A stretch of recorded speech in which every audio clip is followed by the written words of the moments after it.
नमस्कार, मैं डॉक्टर सीमा। हम जैसे कि सभी चाहते हैं कि हमारा होने वाला जो बच्चा होगा वो सभी गुणों से संपूर्ण हो, परिपूर्ण हो, सुंदर, सुशील, बुद्धिमान हो, प्रभावशाली हो। लेकिन हम क्या उसके लिए कुछ अलग से प्रयास करते हैं कि हमारा बच्चा वैसे होना चाहिए।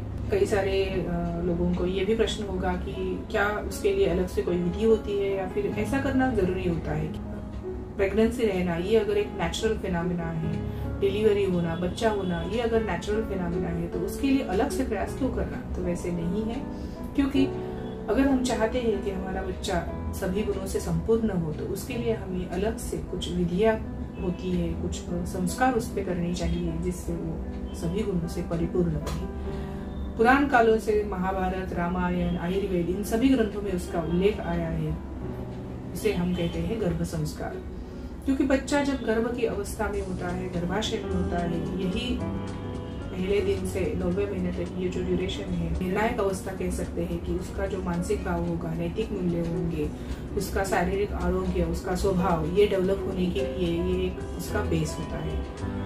तो इस अवस्था में कौन से प्रकार का आहार लेना चाहिए, कौन से प्रकार का हमें योगासन करने हैं, कौन से नहीं करने हैं, कौन सी चीज़ों को फॉलो करना चाहिए, किस प्रकार का मेडिटेशन करेंगे, म्यूजिक थेरेपी इसमें कैसे काम करती है, कौन से मंत्र हमें उच्चारण करने चाहिए, सुनने चाहिए, माता का जो आहार होगा वो कैसा होना चाहिए, जो ये सभी बातों का जिसमें अभ्यास किया जाता है उसे हम कहते हैं गर्भ संस्कार। इस वीडियो में आज हम देखेंगे कि एग्जैक्टली गर्भ संस्कार है क्या, गर्भ संस्कार के क्या फायदे हैं, वो कब करना चाहिए, किसने करना चाहिए और इसकी मेथड क्या होती है।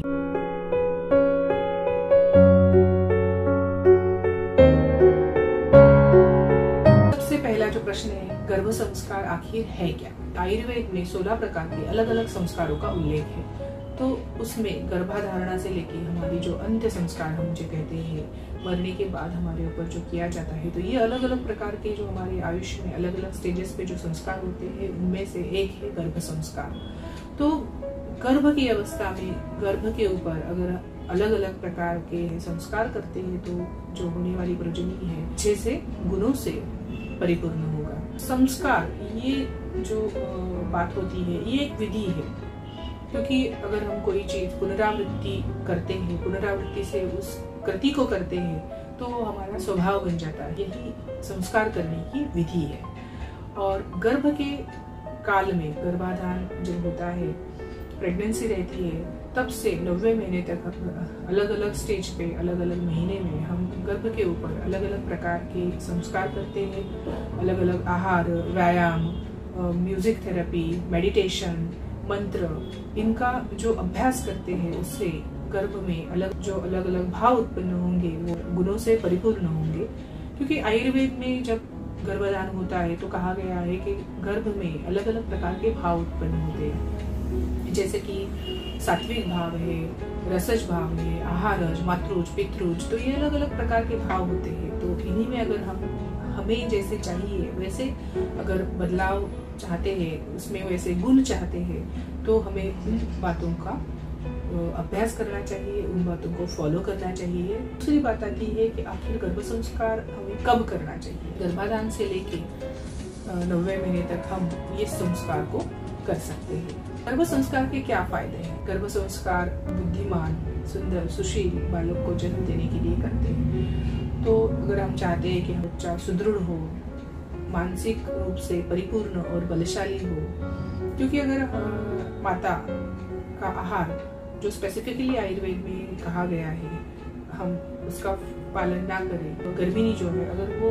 राजसिक, तामसिक भाव का आहार लेती है तो आगे जाके जो प्रोजनी पैदा होगी वो भी उन्हीं गुणों से युक्त होगी। तो आगे जाके हो सकता है कि उसमें एंजाइटी, चिड़चिड़ाहट, डिप्रेशन, ये साइकोलॉजिकल डिसऑर्डर्स आज हम कहते हैं वो बढ़ रही है, तो उसमें उनका होने की संभावना बढ़ती है। तो इसीलिए आयुर्वेद के अनुसार जो भी गर्भ संस्कार का पालन करने के लिए कहा है वो अगर आप वैद्य की सलाह से फॉलो करते हैं तो आपको निश्चित ही फायदा होगा। और इसी के अंडर हम डॉक्टर गर्जे आयुर्वेदा में कई सालों से हजारों महिलाओं ने इसका जो लाभ उठाया है कि गर्भ संस्कार का जो अलग अलग सेशंस होते हैं उनमें पार्टिसिपेट करके उन्होंने उसका मार्गदर्शन लेके जो फॉलो किया उससे उनकी जो प्रोजेनी है, बच्चे हैं, सुंदर, सुशील और बुद्धिशाली हुए हैं। तो गर्जा आयुर्वेदा का जो गर्भ संस्कार प्रोग्राम है उसमें माता का आहार, आसन, कौन से आसन करने हैं, कौन से नहीं करने हैं, योगाभ्यास करके लिया जाता है।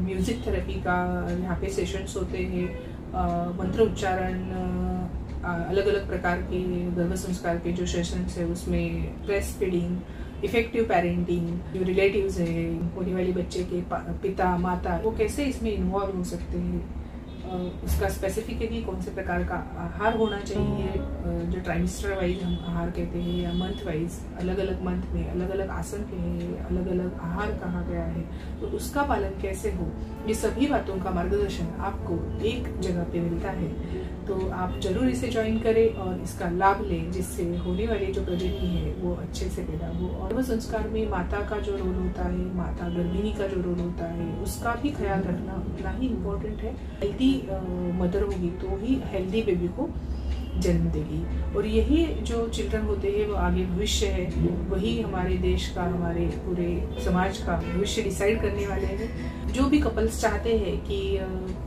वो अभी प्रेगनेंसी प्लान कर रहे हैं, वो इस सेशंस को जरूर ज्वाइन करें, तो आपको इसका लाभ मिलेगा। Thank you.